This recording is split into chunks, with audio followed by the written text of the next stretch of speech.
Que a paz do Senhor esteja com cada um de nós. Nós vamos fazer uma meditação rápida, uma meditação que está na minha mente. Eu acho que os irmãos vão tirar muito proveito, acredito, se nós estivermos em oração. Por isso eu peço que dê uma pausa, façam uma oração para que Deus ilumine quanto a este assunto que eu vou trazer para os irmãos. É a respeito do nosso privilégio que temos, a respeito das condições que Deus nos favorece. Quanto mais favorecidos, a Bíblia nos dá o exemplo de mais cobrança do Senhor pela luz que temos.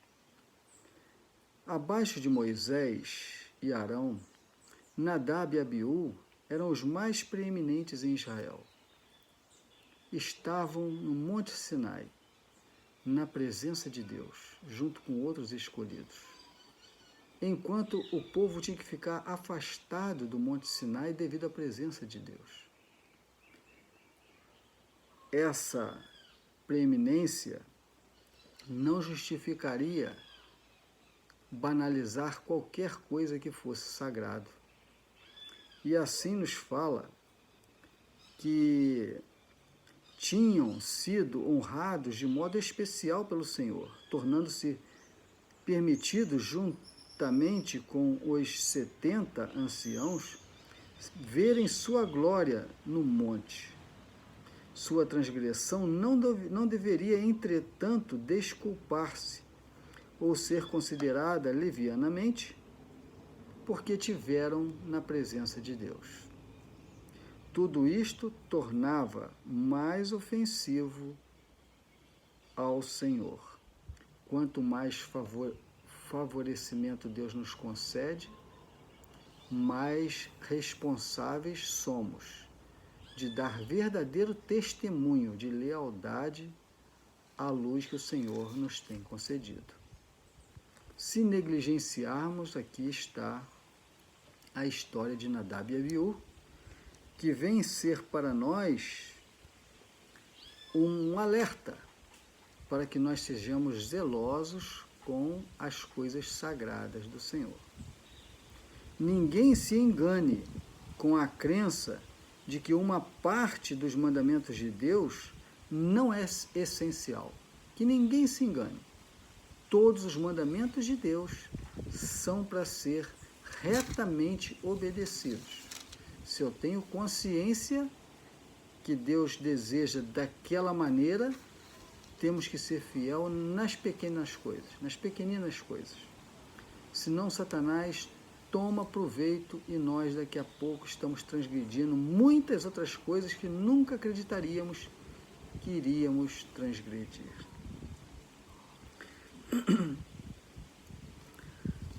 Aqui fala que Deus não pôs em sua palavra ordem alguma a que os homens possam obedecer ou desobedecer à vontade de Deus e não sofrer as consequências, não sofrer as punições. Hoje as pessoas se aventuram em fazer coisa que sabem que é desagrado ao Senhor. E como Deus não age agora, imediatamente, se aventuram em praticar conselhos de pessoas que estão contrário, ou então obedecer a ordens que estão contrário aos conselhos de Deus.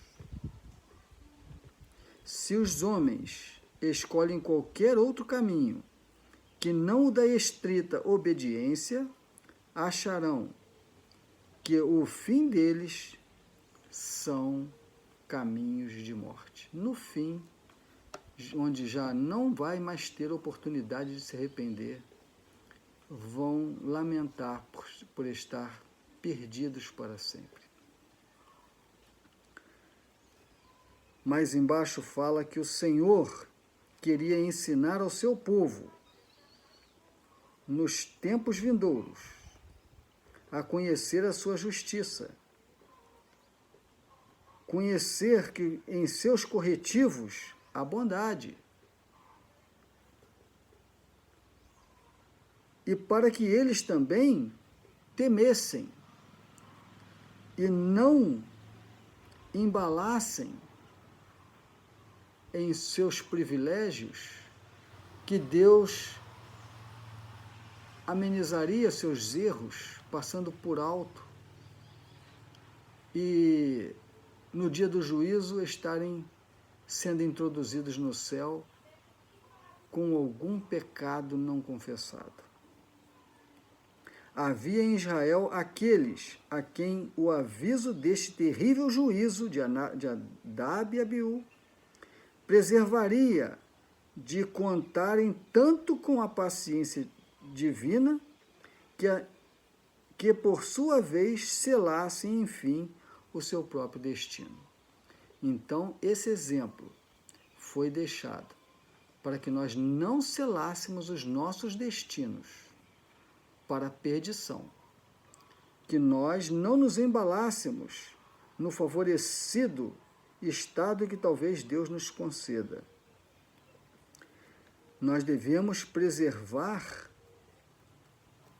a consciência de que Deus é tardio em irar-se, mas Ele executa a justiça. Ele vai cobrar os nossos atos não arrependidos que ficamos praticando deliberadamente. O sacrifício de Jesus não vai valer de nada para nós. E aqueles que veem as coisas erradas e não protestam, não procuram oportunidades para aconselhar os seus irmãos, não querem causar divisões, não querem ser tidos como pessoas ranhetas, antipáticas, como dizem acusadores. Mas se não citamos nomes, nós estamos exortando para que o pecado seja iluminado. E aqui tem essa advertência para aqueles que ficam quietos e não se colocam como atalaias na casa de Sião. A reprovação divina vem contra aquela falsa simpatia pelo pecador, a qual se esforça por se desculpar o pecado. O efeito do pecado é o amortecimento das percepções morais, de modo que o malfeitor não se compenetra da enormidade das transgressões. E sem o poder convincente do Espírito Santo, ficam em cegueira parcial em relação ao seu pecado. E cumpre a nós, com todo carinho, com todo amor, protestarmos, aconselharmos, mostrar os erros que são cometidos na casa de Deus. Os serviços de lá são sagrados, irmãos, e Deus vai nos cobrar. Continuando, tem os servos de Cristo o dever de mostrar aos que assim erram o seu perigo. Aqueles que destroem o efeito da advertência, cegando os olhos aos pecadores ante o caráter e resultado do verdadeiro pecado, muitas vezes se gabam, que são amorosos com os irmãos, que são pessoas tolerantes, que não são acusadores, são amorosos, são pessoas que não querem magoar, não querem ofender. Aqui fala que se gabam de que assim dão provas de amor. estão, porém, agindo diretamente no sentido de opor-se ao Espírito Santo de Deus e estorvar-lhe a obra. Estão acalentando o pecador para que descanse à beira da destruição. Estão se fazendo participantes destes pecados, da culpa deles, e incorrendo em terrível responsabilidade pela sua impenitência, pela sua falta de zelo em mostrar ao pecador os seus erros, estão sendo participantes dos seus pecados, dos seus erros. Muitos têm descido à ruína como resultado desta falsa e enganosa simpatia. Adolam ainda aqueles que estão em transgressão. Em nome de harmonia, em nome de união, ficam simpáticos às abominações que são praticadas na igreja do Senhor. Nós devemos, irmãos, protestar. Se não podemos falar, se somos impedidos de mostrar, que a nossa vida seja um protesto. Não vamos ser coniventes, irmãos. Qualquer erro que nós fazemos conscientemente é abominação diante do Senhor. Pela intemperança, porém, perderam a idoneidade. Nadab e Abiú, pela intemperança, perderam a idoneidade. E hoje nós vemos a negligência das pessoas em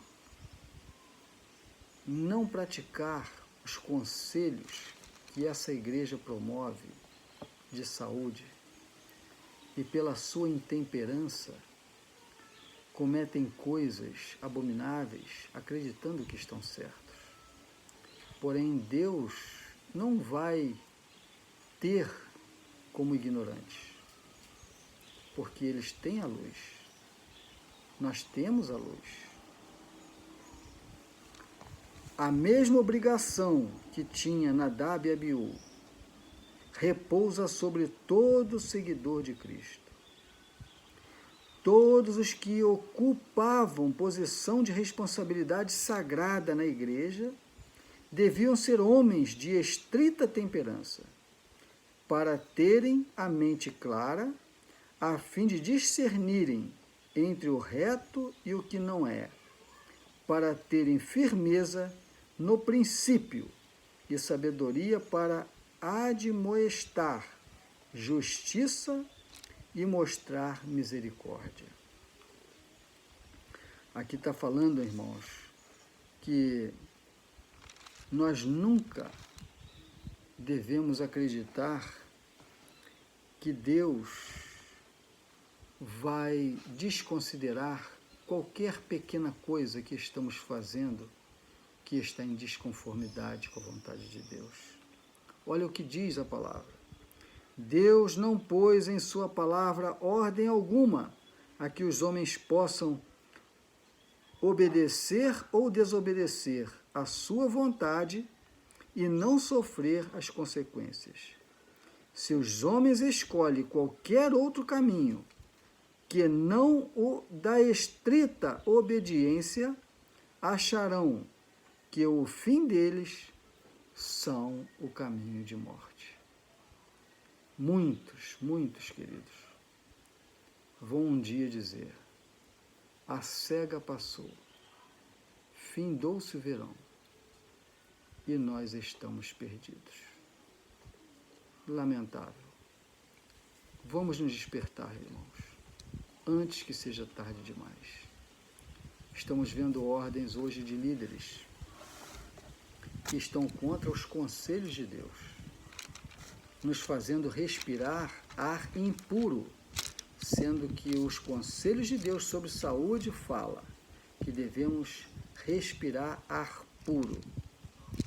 Nos conselhos de Deus diz que um dos 8 remédios é a confiança em Deus. E nós somos levados a não confiar que Deus vai estar presente nos protegendo. Que Deus possa nos ajudar. 8 remédios de saúde. Se estamos em uma pandemia, temos que usar os 8 remédios. E se tirar um remédio, transgrediu em um só ponto. E somos culpados e vamos estar entre estes que estão sofrendo